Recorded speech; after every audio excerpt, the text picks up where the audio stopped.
Assalamualaikum warahmatullahi wabarakatuh. Perkenalkan, nama saya Diva Adila Syafana Putri Chandra dengan nomor NPM 20 420 15 16 032. Di sini saya akan membuat video akhir UAS tentang merawat pasien halusinasi pendengaran.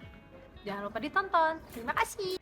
Assalamualaikum warahmatullahi wabarakatuh. Selamat pagi. Waalaikumsalam, selamat pagi. Ya, nama saya Diva Adila Syafana Putri Chandra. Saya dari perawat yang sedang berjaga di ruang dahlia ini dari pukul 7 sampai pukul 2 siang nanti. Kalau boleh tahu nama ibu dan mbaknya siapa ya?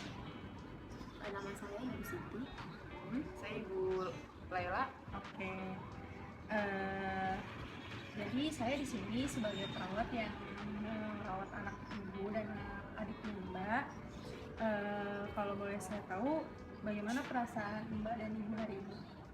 Nah, saya sedikit senang sih soalnya bisa bertemu anak saya. Iya. Dan juga mungkin udah lama juga ketemu. Ya. Kalau boleh saya tahu, apa sih Bu pendapat Ibu tentang kondisi anak Ibu dan adik Mbak? Kalau yang saya lihat, adik saya tuh suka menyendiri, terus suka gelisah, suka ketakutan sendiri. Terus apa lagi mah?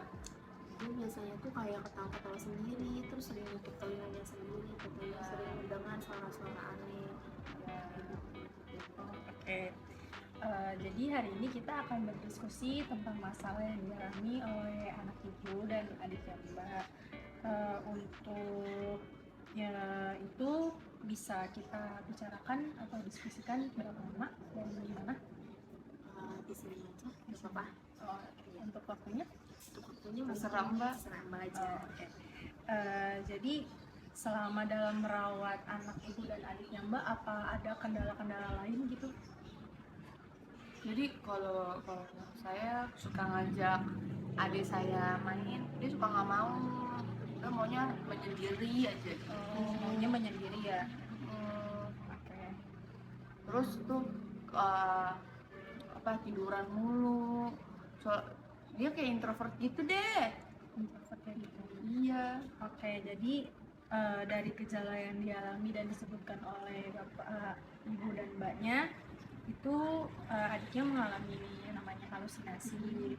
Kebetulan halusinasinya itu halusinasi pendengaran. Itu kenapa bisa pendengaran? Karena dia tanda-tandanya itu seperti ada yang tadi Mbak sebutkan, kayak tertawa sendiri atau dia mendengar suara, karena itu seperti ada yang mengajak dia berbicara seperti itu. Jadi seakan-akan ada orang, padahal Mbak sama ibunya tidak melihat, tapi dia melihat gitu. Oke. Jadi di sini saya akan memberikan bantuan untuk ibu dan juga mbaknya dalam merawat adiknya nanti di rumah. Karena kan sudah dalam tahap pemulihan ya. Itu gimana caranya? Jadi ya yang pertama itu ada yang namanya kita menyongkong atau mengiyakan apa yang dibicarakan sama adik atau anak ibu gitu kan.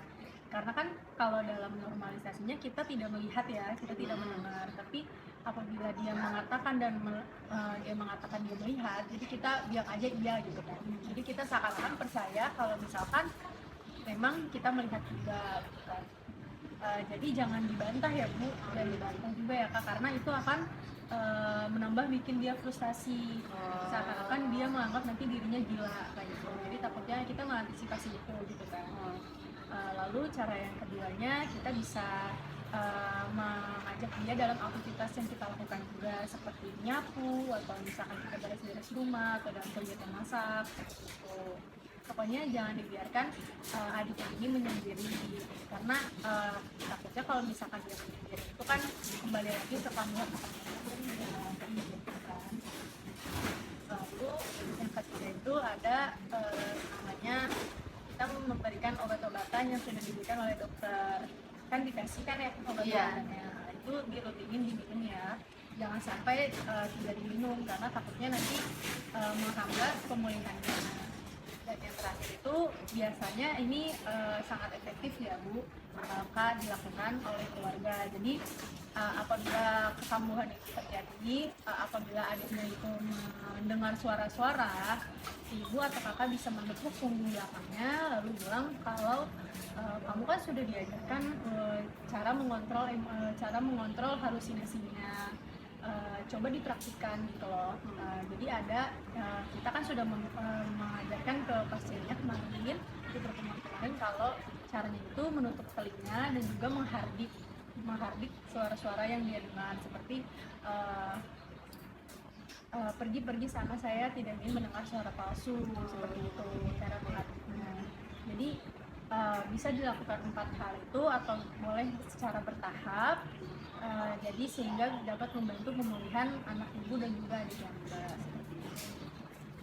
Dari diskusi kita kali ini,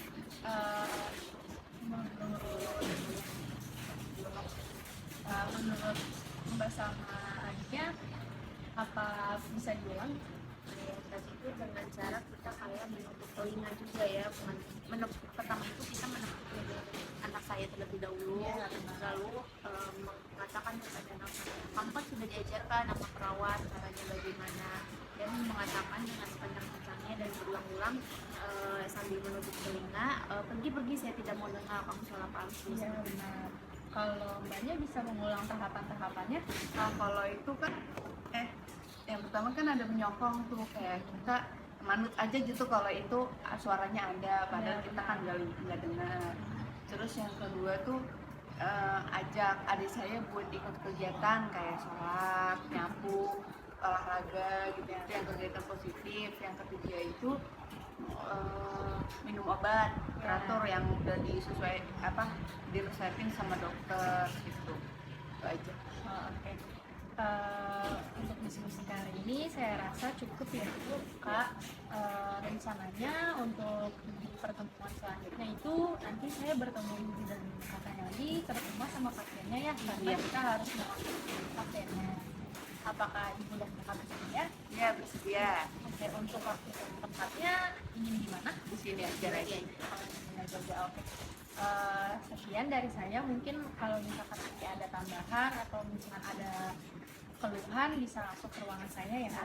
Baik, Sus. Terima kasih ya, Terima kasih ya, Sus. Selamat pagi.